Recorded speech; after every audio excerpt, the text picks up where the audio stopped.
Namaskar, I'm Ashok Vyas, and by the name Ashok means one who is without shock or grief. So by nature, I am happy, but some days you are more happy, or rather, you are happier. And what makes you happier is the presence of the guest who you would be meeting, and he brings such rich experience. I would say wisdom, knowledge, and whatnot. So let me take this opportunity of welcoming Philip Goldberg ji. Namaste and pronouns to you. Namaste to you, Ashok. So when we read about you, we know that you are an author, you are a public speaker, you are a spiritual counselor, you are a writing coach, and you are also with Hindu University of America, uh, increasing the level of not just knowledge but awareness of the absolute in your unique way.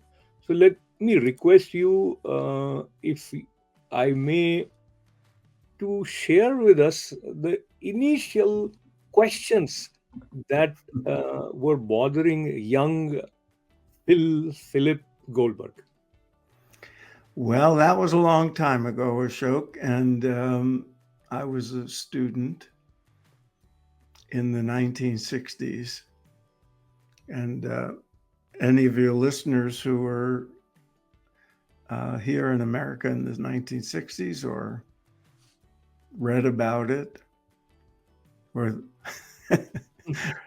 studied it in a history class, because it's a long time ago now, you would know that it was very turbulent and challenging time period, especially for young people.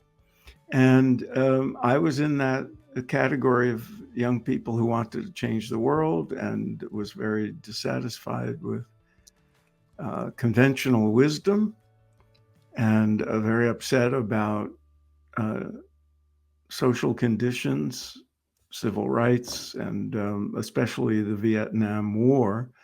So I was very politically active. I had been raised in a very extremely secular household where there was nothing of any trace of religion or spirituality. But as part I think, yeah, your audio slightly. oh It came back, came back. We lost you again. I think you unmuted, you muted yourself. You're on mute. Something got pressed, probably it's mute. Yeah. No, no. Unmuted, but no sound. Some wire loose or something. I unplugged it and plugged it back in. Now it came back. Now it came back. Okay. Mhm. So should I begin somewhere? Yeah, I will edit it. Yeah. Okay.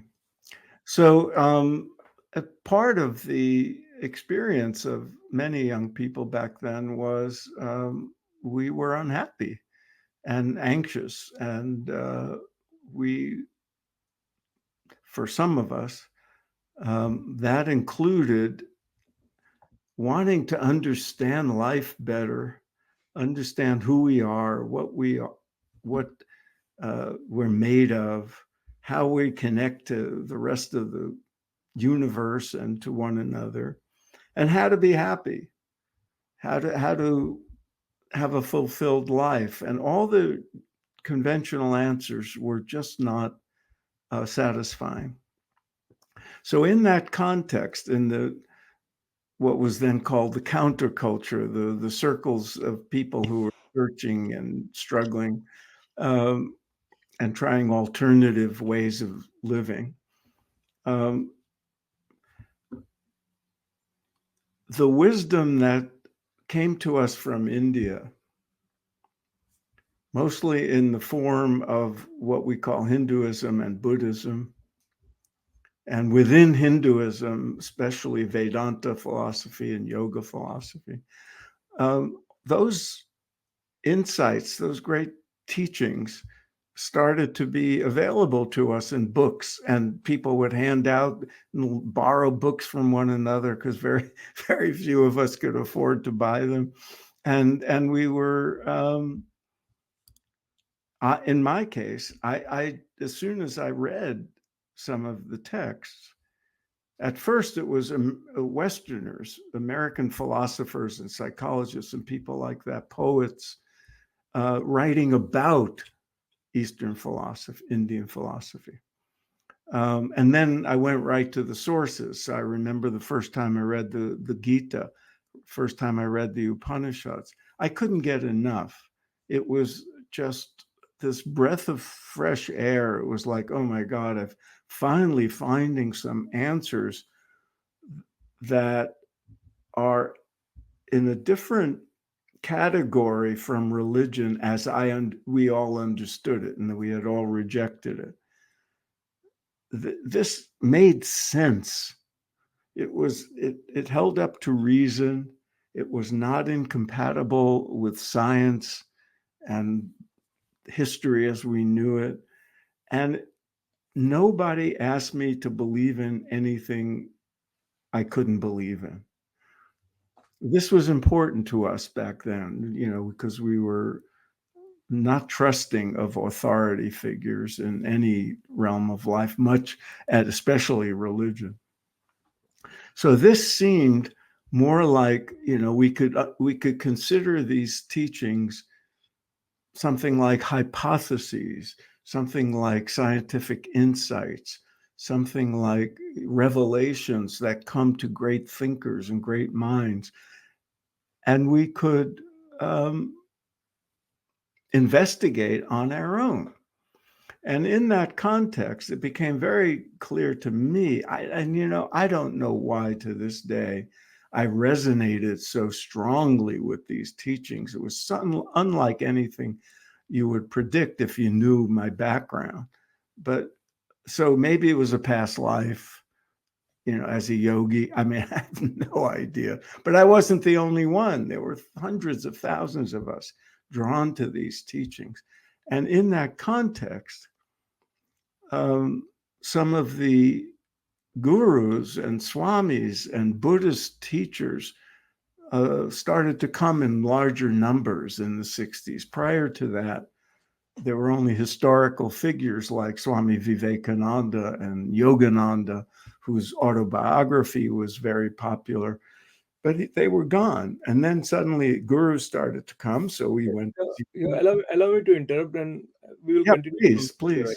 Yeah. So since you mentioned about Srimad Bhagavad Gita, you also said that it was compatible with science, and you had your own, if I use the term loosely, like mental conditioning by your surroundings where you're skeptical and you process it in your own way. So, if you recollect, what was it which resonated with you to the extent that over 50 years or for 5 decades, you have reached to the stage where you not just assimilated it in yourself, now you are also sharing Srimad Bhagavad Gita with Well, others. I've actually been doing that for a long time, but um, it's a very good question. What exactly was it? And when I think about it, I think one, it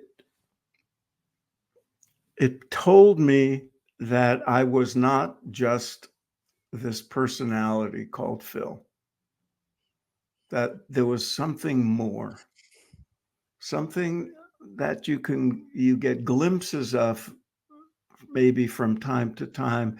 If you're walking in nature, if you have certain experiences, you sense something. And I was sensing something. And I have to be honest, we were taking drugs too at that time. And sometimes the drug experience pointed to something, but it was dangerous at the same time. So now we were finding teachings about expanding consciousness in a safe and reliable way. That was important. But to know that it was not just wishful thinking or imagination, that my identity, what I truly am, is not just this personality called Phil in this body that was, changing all the time. That was one thing, and it made sense, and that I was not separate from the rest of the cosmos, the universe, but that what I am is what everything is. Somehow this made sense to me. It made intuitive sense. But what was most striking was they said the unveiling of this, the awakening to this reality, there are methods to do this. This is not just speculation. So there's all this repertoire of practices within yoga and Vedanta and Buddhism that you can try. You can learn to meditate. You can learn to do yoga asanas. You could do all these, methodologies, and think of them as technologies. You can sample them and see if the theory holds up. No one said you have to believe this or you'll go to hell. Or don't believe, if you believe it, you'll be saved. It was nothing like that. It was, here's some insights of our great rishis, and you try it out for yourself, see if it makes sense to you, see if it works. But know that this is practical. There are methods you can employ, and those methods will change your life, will transform you, will give you keys to finding inner peace and more happiness and greater mental acuity and more compassion, all the promises that the teachings propose. That's exactly what I wanted, and I was searching for ways to find more happiness, to find some inner peace, to quiet my crazy mind, to rid myself of certain bad habits. And then the promise that there were natural means of doing this through various techniques and methods was very appealing to me. So I started experimenting and trying it out.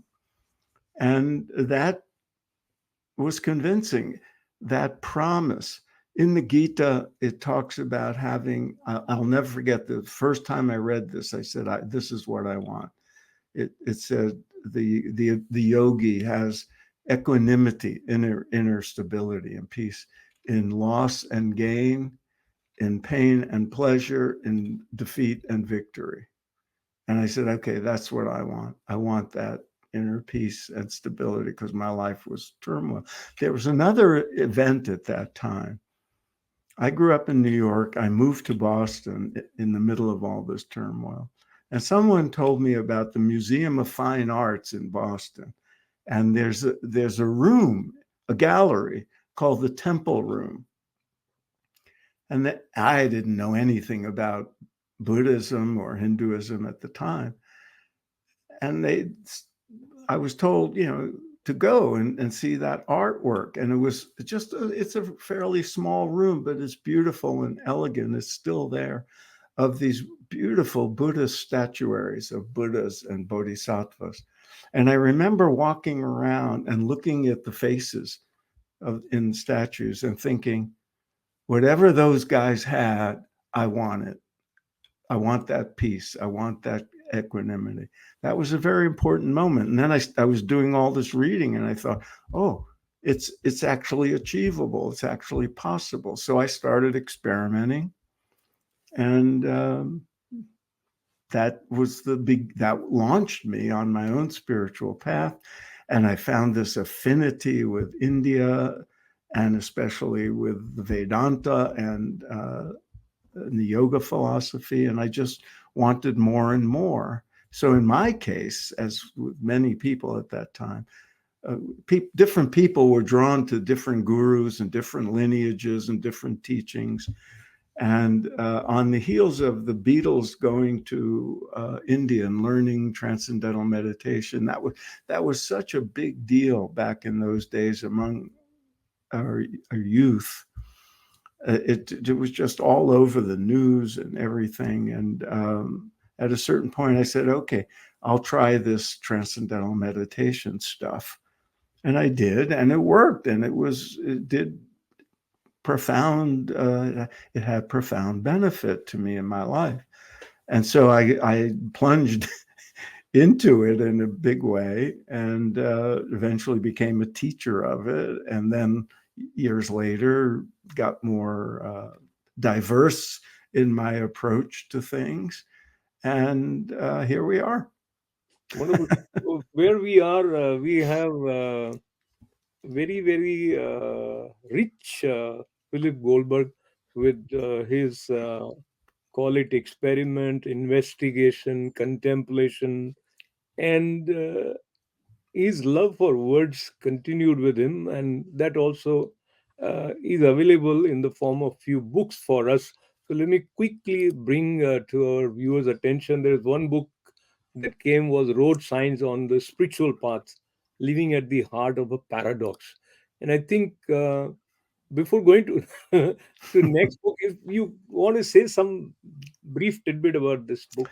That you know, boy, that's about 20 years ago now. I think I, as a practitioner, as a teacher, and as a writer, I was having conversations with people on spiritual paths, different paths, all striving for greater spiritual development. And I saw certain common patterns in all of our lives, and certain challenges that we all face on the spiritual path. And so I started doing research about it, and started to realize I had learned certain things that other people would benefit from. And I realized that a lot of it has to do with the fact that the world of relativity, the world of form, and that we all inhabit as the human condition, is very paradoxical, and we're always dealing with these kind of paradoxes as we progress on the spiritual path. And so I structured the book around that. It's very From writing to teaching to also teaching meditation, and you mentioned about your love for Bharat, and now Hindu University also offers a way to connect with the wisdom which is a part of the Vedic tradition. So let me Mhm. share this 30 seconds of information about Hindu University, and then we talk about Sure. how your association has made you feel. Okay. Spirituality, cosmology, and philosophy. Discover the treasure of ancient Vedic wisdom at Hindu University of America, an online university with global access and outstanding faculty, which has been setting standards of excellence across 7 areas of Hindu Dharma study through 12 plus programs and 120 courses shape the future of Sanatan Dharma in the world. Join Hindu University of America. So the first image we saw in this on the laptop was you teaching, taking some class, I think, and you are also a part of. You are an ordained interfaith minister, and what I recollect from Hindu tradition, Vasudeva Kutumbakam, that is, the whole world is a family. And I think interfaith and the core essence of what we refer to as Hindu tradition, there is some overlap space which is quite profound. Talk to me about your association with Hindu University and how important it is in terms of an opportunity for people to learn. Um, One of the books you see behind me is American Veda, and that came out in 2010. And it's the book I'm best known for, especially in the circles we are traveling now. Um, it's a history of how Hindu teachings, Vedic teachings that came to us from India, came to America and influenced us, and all the different streams and through which it filtered into the consciousness of America, not just through all the gurus who came, which we alluded to, but all the prominent Western people artists, writers, philosophers, psychologists, scientists, who were influenced by these teachings and propagated them to the rest of us. That was, I think, a very important book, and it came to the attention of a lot of the Hindu Americans who I got to know during the research for the book, and then after it came out, and I was doing public speaking and all this, and that's been very satisfying to me because, and in the years since the book came out, the prominence of Americans of Indian descent has just exploded, and temples are everywhere, and everything, and that's another stream through which the core Vedic principles have spread into the minds and hearts of Americans, some of who don't even know that's where these teachings came from. And so when Hindu University, and I knew some of the people, who are active in the Hindu American diaspora, when they started to offer online courses and the imperative to grow HUA came up, I was in conversation along, with many other people about how to do this and all that. And then I was asked to teach a course based on American Vedas. So the first course I did for HUA is called How Hindu Dharma Transformed America. It's essentially using the book as an outline. But I like teaching it because you could do things in an online course that you can't do in a book, like show videos and play audios and things like that. And so that was the first course I did. And I was very happy to do it. And then in the subsequent years, the book that followed, American Veda, is also behind me on the shelf. Or here, there. No, not that one. The biography of Paramahansa Yogananda. So I wrote that, and that came out in 2018, a full-on biography of the iconic teacher who wrote Autobiography of a Yogi. And so the idea came up to teach a course on that. Every 10 days or so, I post a new interview, and the show is called Spirit Matters. It's on the mindbodyspirit.fm platform. And I interview spiritual teachers and scholars and wise people, who have something to teach all of us from different paths, different traditions, different lineages. To me, the ordinary is more profound and more deep. So my experience is, if I'm in the presence of a great teacher, or if I'm in a temple, or if I'm in an ashram, or if I'm sitting in my chair meditating by myself, and I have deep peace and silence and the feeling that I have no boundaries, that to me fulfills the definitions of samadhi and turiya that we read about. Powers, mind powers, manifesting things, doing yogic tricks, meaningless. And I mean, and all the great teachers will say that these things are possible. These things may happen. These things teach us certain things about the powers of the mind and consciousness, but don't get distracted by them. Absolutely. And I think what you have just said also resonates with what Swami Vivekananda said. And he also mentioned that there could be infinite paths to reach the infinite.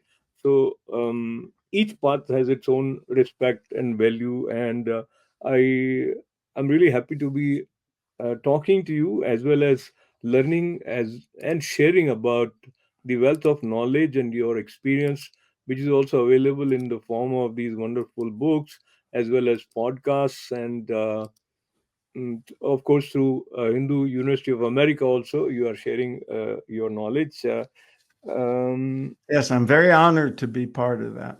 Such a pleasure and honor to be talking to author, public speaker, spiritual counselor, writing coach, faculty of Hindu University of America, and a wonderful human being and a great Thank you, teacher, I Ashok. would say. My uh, honor to be with you. with lots and lots of good wishes for you, sir. Namaste, and thanks for Namaste. joining us.